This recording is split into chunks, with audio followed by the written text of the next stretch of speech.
I got my mistress pregnant. Please, let's get a divorce. In front of me, Sam was begging. I could only look down at him, stunned. So, you really don't want a divorce, Kelly? I was just shocked by the sudden news. Though I said that, inside, I couldn't stop smirking. You rely on me so much, you don't want a divorce, right? But for her sake, for Ada's sake, please let's divorce. Oh, so the mistress is named Ada. That thought felt so detached. It made me realize how little I cared for Sam. Despite my shock at my own coldness, I responded with a smile. Sure, here's the divorce papers. What? Divorce papers? Sam looked shocked as I handed him the papers with a smile. Did he really think I was clueless about his affair? If so, he's terribly mistaken. I was just biding my time, collecting evidence. Like a quiet wife, gathering proof left by her husband. Anyway, I'm glad he confessed to his affair. It's a relief. I have another piece to corner him. Now, I can slowly tighten the noose. With a smile, I turned my back on Sam. My name is Kelly. I'm a 55-year-old part-timer at a food processing plant. My husband, Sam, is 56, working at a local consulting firm. Our daughter, Clarice, who just graduated from college, has got a job at a local bank. It may sound like we're a happy family celebrating our child's new beginning. But it's far from the truth. Because to me, Sam is just a housemate. Clarice doesn't see Sam as her father, and I don't see him as my husband. The reason is simple. Sam's affair. Yet, he seems unaware that we know. Maybe because Clarice and I never confronted him. But there was no point in doing so. We needed money while Clarice was in college. And I didn't want to worry her. So, I decided not to divorce until she graduated. But, having the option to divorce anytime makes it hard to bring up. I murmured, staring at the worn divorce papers in my bag. Maybe deep down, I didn't want a divorce. I've thought about it many times. We married for love. It's not easy to just call it quits, right? It wasn't a grand romance, but we had our little love story. We met when I was 24. It was just after I moved back from New York to my small rural hometown. I was tired of the city life and relationships, so I returned to my roots. My hometown was a quiet place. Not much of a tourist spot, mostly farmlands and orchards, nothing fancy. I had left it for college in the city and even worked there for a while. But it just didn't suit me. I'm quitting my job and coming back home. I remember telling my mom over the phone. Eventually, I found work in the caregiving industry back home. It was tough, but I felt fulfilled. That's when I met Sam, introduced by a coworker. I agreed to meet him somewhat reluctantly. Consulting work is tough but rewarding. Really? Yeah. Lots of travel, really hectic. That's why I wish someone would wait for me at home. Hearing him say that, I found myself wanting to be the one waiting for him. We started dating and eventually got married. But things changed dramatically after marriage. Kelly, quit your job. Why? I'm the one earning the money, right? You should help with the housework and take care of my dad. That's your job. His tone left no room for argument. I obediently followed his orders. Little did I know, his father needed care. I learned it after we got married. We weren't living with his parents, so I had to travel hours to their place. I'm sorry, dear. I thought Sam had told you. No worries. I used to work in caregiving, so it's okay. I reassured her. Of course, I was anxious at first. But they were my in-laws, after all. If I could help his mom support his dad, I wanted to. You want your family to be happy, right? I'd tell myself this as I helped her out. Meanwhile, back at home, I had endless housework. Life was a whirlwind. But one thing nagged at me.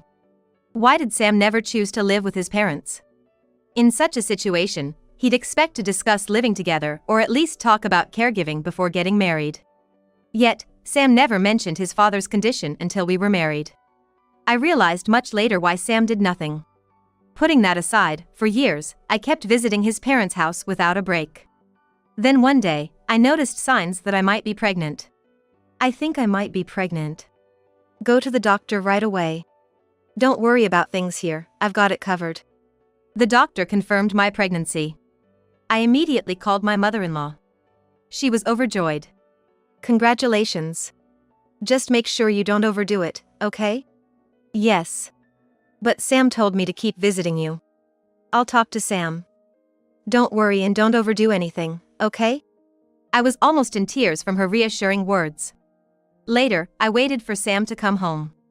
When he arrived, I told him about the pregnancy, just as his mom called. Yeah, got it. He seemed annoyed. Probably getting a scolding from her. After a while, he hung up. Mom gave me an earful. For now, just focus on the baby. Is that okay? What do you mean okay? We have no choice. Sam was clearly upset. From that day, my life changed significantly. No more trips to his parents, I could focus just on our home. Still, I worried about his dad. So, I'd call occasionally to check in. We're fine here. Just focus on having a healthy baby. My mother-in-law's encouragement helped me deliver a healthy daughter. Her scolding Sam was a big help. I was so grateful to her. But first-time parenting was more challenging than expected. Everything was new.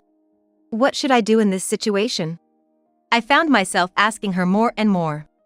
She always patiently advised me. Of course, I knew she was busy caring for my father-in-law. I didn't want to be a burden, but being a daughter-in-law, I couldn't easily call my own parents for advice. In fact, I once reached out to my own mother for advice. That time, Sam happened to come home and he said to me, "You're married into this family, how long will you keep depending on your own family?" But this is... Don't contact your family. It's embarrassing for me. Essentially, being his wife meant I should just follow what he says. That's all. Nowadays, many people would resist such an attitude. But this was normal for him. The husband, being the head of the household, was to be respected, and it was the wife's role to support him. Sam's arrogant behavior extended to our growing daughter, Clarice, as well. There's a sports day at school this Sunday. Right. Do your best. Will you come? Sam didn't even turn to look at her. He replied, without looking away from the TV. Ask your mom. I have work. But other friends' dads are coming. Other families are different. I have work. It can't be helped. Sam retorted with a snort. I couldn't hold back anymore. Working on Sunday? What's so urgent? What? Everyone works on weekdays. True, most consulting meetings happen outside weekends. Sam insisted that many companies operate that way. Indeed, he might be right about that. But he wasn't the only employee. Someone else could cover for him just this once. There might be a way if he thought about it. But it seemed like he never considered it. Maybe Clarice didn't matter to him. The thought made me furious. I raised my voice. Take the day off for Clarice's sake on Sunday. What? If I do that, my earnings will decrease. Is that okay with you? If it reduces income, I'll work part-time. Is that okay then? Eventually, Sam reluctantly agreed. But this decision led to a major problem later. I started a part-time job as a result, which led to a life of being constantly busy with work. I worked endlessly, with no time to rest, while repeating such arguments with Sam. This month's salary, that's all? Yeah. You're the one who said to cut back on work. But that's because... Enough. You make up the difference with your part-time job. You said it, so no complaints, right? I couldn't argue back. It was my suggestion, after all. So, I worked dutifully. 5 days a week at my part-time job, then home to endless chores. And I had to look after Clarice. Between parenting, housework, and work, I was overwhelmed. Then, another blow hit. What?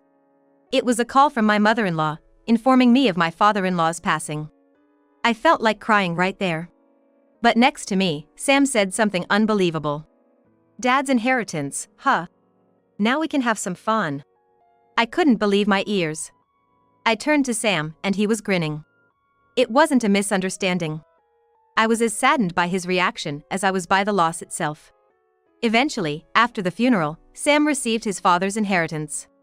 Apparently, his father had made a lot of money in his youth, and the inheritance was substantial. As a result, Sam began to indulge in leisure. He claimed to have more business trips and hardly ever came home. These business trips are lies. He must be having an affair. I wondered what to do. During this time, my mother-in-law came over. After hearing my story, she said that, "Actually, I've started a company. Working part-time with me might ease your burden a bit." Her story was as follows. After my father-in-law passed away, she felt lost. She had to live on her own. That's when she decided to work. But she didn't want just any job. So, she started a food processing company. They used local fruits to make jams and jellies. Surprisingly, there was a demand for it, with sales even in supermarkets and local markets. The workplace is close, and the hours are flexible. Encouraged by her words, I immediately started working at my mother-in-law's company. The salary was better than my previous job, and the hours were more flexible. Moreover, since all the employees were friends of my mother-in-law, I didn't feel any stress. Things have gotten easier, maybe it's time to investigate Sam's affair, I thought. But doing it myself seemed too difficult. So I hired a private investigator. The evidence came together quickly. Apparently, Sam was utterly careless. Pretending to be on business trips while actually on romantic getaways, meeting his mistress after work. It was clear. I could divorce him right away. But I hesitated. Clarice was still in high school. College would be expensive, and a divorce might affect her studies. So, I decided to wait until Clarice graduated from college before divorcing. I'll divorce after Clarice gets a job, I resolved, keeping a divorce application in my purse to remind myself. Years passed. Both happy and sad events occurred. Clarice graduated from college and found a job, but my mother-in-law fell ill. Should we put Mom in a facility? What? She's your mother. Mother or not, it doesn't matter. I just don't want to be involved. It's a hassle. His words stunned me. And I realized something. His hiding his father's condition and not wanting to live with him, it was all for this reason. That realization made me furious. I found myself unintentionally raising my voice. I will take care of your mother. Don't you interfere. So, I began caring for my mother-in-law. But at over 50, caregiving was tough for me. The fatigue accumulated more than I expected. I thought about quitting my 5-day-a-week part-time job. But I was working at my mother-in-law's company. Reporting back to her about the company felt like part of my caregiving duties. So, I continued to juggle work and caregiving. However, my efforts ended abruptly. A few months into my mother-in-law's care, she passed away. I threw myself into work as if to distract myself from my grief. About half a month later, after coming home from work, I found Sam, who had returned home before me. He approached me and said, "There's something I need to tell you." Sam had a serious look on his face, and suddenly, he blurted out loudly, "I got my mistress pregnant. Let's get a divorce." He was begging me. I could only look down at him, dumbfounded. "So, you really don't want to divorce, Kelly?" "Oh. I was just surprised by the sudden news," I replied, though inside, I couldn't stop smirking. "You're relying on me so much, you don't want to divorce, right? But for the sake of her, for Ada's sake, please let's divorce." Oh, so the mistress is Ada. That thought felt so detached. I realized how little affection I had left for Sam. Still, I responded with a smile. "Okay, here's the divorce paper." "What? Divorce paper?" Sam was shocked as I handed him the papers, still smiling. Did he really think I was oblivious to his affair? If so, he's terribly mistaken. I was just biding my time, collecting evidence. A wife quietly gathers proof left by her husband. But anyway, I'm relieved he confessed to the affair.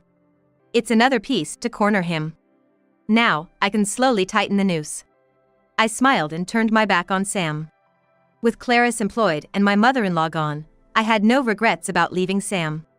I felt relieved to part ways with him. I went to my room to pack my things. Sam came in, offering me the divorce papers. "You've got nowhere to go, right? If you insist, I can hire you as a housekeeper," he said, grinning. "Stop joking. I'm going to Clara's place, I'll be fine." "Clara's place?" "Yes. She's always said I'm welcome to stay." I had told Clarice long ago about considering divorce. That's why, when she got a job, she was the first to tell me that. If you divorce, come straight to my place. Let's live together. She even joked about renting a spacious condo. But now, it's become reality. I murmured, leaving the house. Heading straight to Clara's place. It was just a 10-minute taxi ride away. Of course, Clarice was not surprised and welcomed me warmly. And so, my married life came to an end. The next time I would talk to Sam would probably be about the division of property. That's what I thought. But it was 2 weeks after leaving the house. I came home from work to find a barrage of missed calls on my smartphone. They were all from Sam. Curious, I called him back. Hey! What were you doing? Sam's loud voice boomed as soon as I answered. I instinctively moved the phone away from my ear. Don't start yelling suddenly. You scared me. I had to. You weren't answering my calls. His one-sided claim irritated me. But I asked him to get to the point. So, what do you want? Why didn't you tell me when you signed the divorce papers about the company? What are you talking about? I asked, confused. Then Sam raised his voice even louder. The company matters. You knew I couldn't become the president, didn't you? What? I have no idea about your company's personnel matters. The conversation wasn't making any sense. Then Sam explained more clearly. His story went like this. The whole thing started about half a month ago when my mother-in-law passed away. She had been running a company. It wasn't huge, but it had decent revenue and employees. Obviously, they'd be in trouble without a president. Someone has to be the successor. Sam assumed that, being her son, he would naturally be the successor. So, he quit his consulting job and confidently went to take over her company. However, he was turned away at the door. And the new president had already been appointed. Why didn't you tell me that? Are you serious? Of course. If I'm not taking over the company, then what? He declared pompously. I was utterly flabbergasted. If my mother-in-law had intended her son to take over, she would have involved him in the company beforehand. Without any preparation, claiming to be the successor would only confuse the company. I sighed and said, it's absurd to suddenly make someone who's not even an employee the president, isn't it? But... Sam started to stutter. Seizing the moment, I raised my voice. Absolutely not. Things like that don't happen in real life, only in dramas and movies. Self-destructing even before getting back at me, how foolish can he be? I was astonished when Sam suddenly started to get angry. Shut up. I've quit my job, what am I supposed to do now? That's not my problem. I've spent so much on watches, cars. What am I going to do now? He began to cry. I wanted no part in such a conversation. Are we done? I'm hanging up, I'm busy. Wait. At least lend me some money. No way. I haven't even received any from you. I firmly refused. But Sam persisted. Come on, help me out. I'm really in trouble, think of it as helping me. Why should I? I began to retort, but then remembered something my mother-in-law had told me. Those were the words my mother-in-law said to me just before she passed away. She told me to tell Sam. By the way, your mother told me to say something to you if you ever made trouble. What's that? She said, if Sam gives you any trouble, look behind the TV. I didn't understand what it meant. But as soon as I said it, Sam's tone changed. Found it. Saved my life. Thanks. He abruptly hung up. I had no idea what happened. But my mother-in-law had also said, tell him this to corner him. I guess this is what you wanted, right? I murmured, ending the call. Sometime later, on a Sunday, I received a call from an unknown number. This is White speaking. The caller was a man. Apparently, the man was a lawyer hired by Sam. What can I do for you? There's a matter regarding the divorce. He wanted me to come to Sam's house.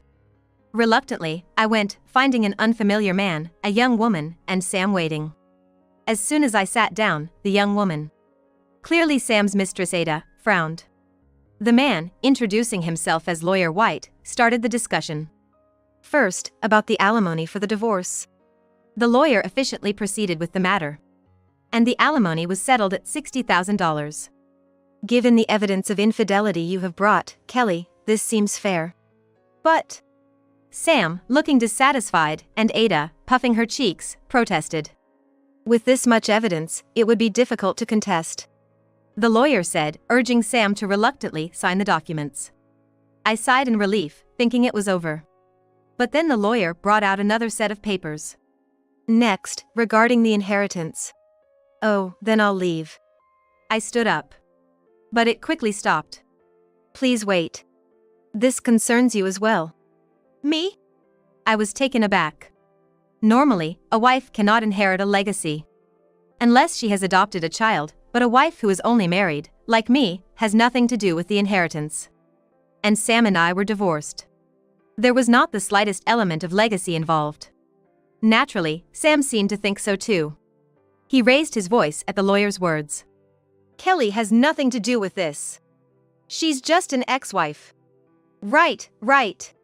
A discarded wife doesn't get any inheritance, Ada says teasingly. I was infuriated. Not discarded, I just generously gave him to you. What? The atmosphere became tense as Sam looked on, bewildered. The lawyer, maintaining his composure, proceeded to clarify the situation. Please calm down, both of you. Let me explain properly. The lawyer began by outlining the inheritance from my mother-in-law, which included a house, land, and cash. The only legal heir appeared to be Sam. This was within my expectations. So, I get everything? Yes, but there's also a negative inheritance. Negative inheritance? What's that? The lawyer placed a piece of paper in front of Sam. It's a promissory note. Your mother had borrowed money from a relative. What? I didn't know anything about that. I smirked internally. Because I knew about it. My mother-in-law had borrowed a substantial amount from a relative to start her company, and about half of it was still unpaid. Essentially, inheriting the estate meant inheriting this debt. I don't want such an inheritance. But you can't renounce it. Why not? You've already used some of the inheritance, haven't you? The lawyer pointed out, making Sam go pale. Ada looked confused beside him. My investigation revealed that you've withdrawn from the account.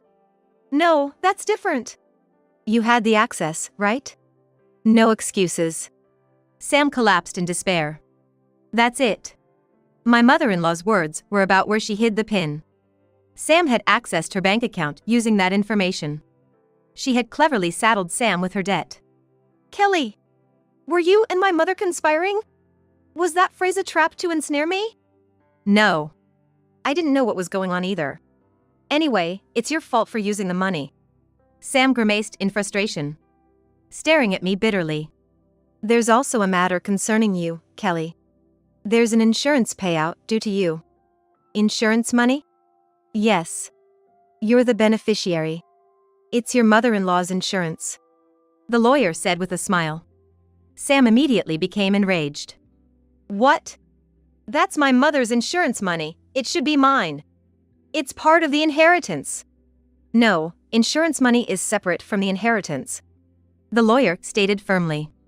Later, I learned that this kind of situation is quite common. Normally, daughters-in-law don't inherit. So to bypass this, mothers-in-law can set them as beneficiaries of insurance policies. This way, they can pass on money in the form of insurance payouts. What? I don't get a penny, and she does? That's right. Give it to us. Sam and Ada began to make a fuss. After you suggested putting your own mother in a facility, now you complain? You're getting what you deserve. But that's... Consider it a punishment for abandoning her. Pay off the debt properly, I declared. Sam was left speechless. In the end, burdened with the negative inheritance, he faced the challenge of repaying the debt. Although there was property and land, the financial struggle was inevitable. Especially since he quit his job thinking he'd become the president of the company. With the inheritance issue resolved and our divorce finalized, things seemed settled. Whether I would receive the alimony was another matter, but at least there was closure. I'll visit the grave with Clarice soon. Wait for us, I murmured as I left Sam's house. Inside, I could hear Sam and Ayat arguing. What are we going to do about the baby coming? There's nothing I can do. I shouldn't have signed the marriage registration. I hurried home, pretending not to hear their quarrel. A week later. While at work, I had an odd premonition. Maybe my mother-in-law is trying to tell me something. Her image flashed in my mind. I couldn't focus until lunchtime. What's going on today? I wondered, casually checking my phone. Just then, it rang. From an unknown number. Here we go again, I thought, answering. Hello? Is this Kelly? Yes. Who is this? Thank you for your time the other day. This is Smith, the real estate agent. I'm calling about a contract. The man named Smith started talking about something incomprehensible. I was completely lost in the conversation. I listened in bewilderment until Smith asked me. You are Kelly, Sam's wife, correct? No, Sam and I are divorced. But just recently, there was a contract for an apartment rental. His story didn't make sense to me. So I asked him to start from the beginning. Smith's story was this. A few days ago, Sam visited the real estate agency. He was with a woman claiming to be me, Kelly. They signed a contract to rent an apartment in my name. However, rental agreements require a screening process, which takes a few days. I wanted to inform you about the screening results, but what's going on exactly? I wanted to ask about it. It became clear to me. Struggling with debt repayment, Sam probably couldn't afford his current home anymore. So they would have been evicted from the house they have been living in. If so, Sam and Ada would have nowhere to go. They can't even go back to their parents' house because they think they got rid of it to pay off their debts. Sam wouldn't have easily moved in with Ada's family due to his pride. So, they attempted to rent a new apartment under my name. How could they think this would work? I wondered, questioning even Sam's former employment as a consultant. Regardless, I had to let them face the consequences of their actions. I informed Smith with a sigh. The documents submitted are likely forged, as I haven't written any such thing. What? That's a crime! Forgery of private documents, perhaps? I mused, and the call suddenly ended. Immediately after, Sam called me, furious. You messed up everything. What am I supposed to do now? It's not my problem. It's illegal to lend your name like that. You're the one at fault. Shut up. We have nowhere to live and no money. We're in real trouble. That's your own doing. I thought and said coldly. Maybe you'll have time to reflect it. What? Forgery of private documents is a crime. You might even be charged with fraud. Just be prepared. Goodbye. I ended the call abruptly, ignoring whatever he was about to say. Later, the lawyer White informed me that Sam had been arrested. Indeed, Sam was arrested for attempting to rent an apartment with forged documents. And it turned out that Ada was the one impersonating me. They were both apprehended, which, in a twisted way, showed how close they were. If you intend to defend them, please let us know. I had no such intention and chose to ignore his suggestion. So I chose to ignore his suggestion. Considering it was an attempted crime, they might get a suspended sentence or even have the charges dropped. However, this should be a good opportunity for them to reflect on their actions. I want them to reflect well. With both of them out and still burdened with debt, when I'll receive my alimony remains uncertain. All I can do is wait. After hearing about Sam's arrest, I went with Clarice to visit my mother-in-law's grave. It wasn't exactly to report to her, but I wanted to find some closure. In contrast to my feelings, Clarice had her own news to share. I got proposed by my boyfriend, so I'll bring him next time. She quietly told her grandmother, thinking I hadn't heard. But I did. I hope she report back to me soon. Just thinking about it, I can't stop getting excited now.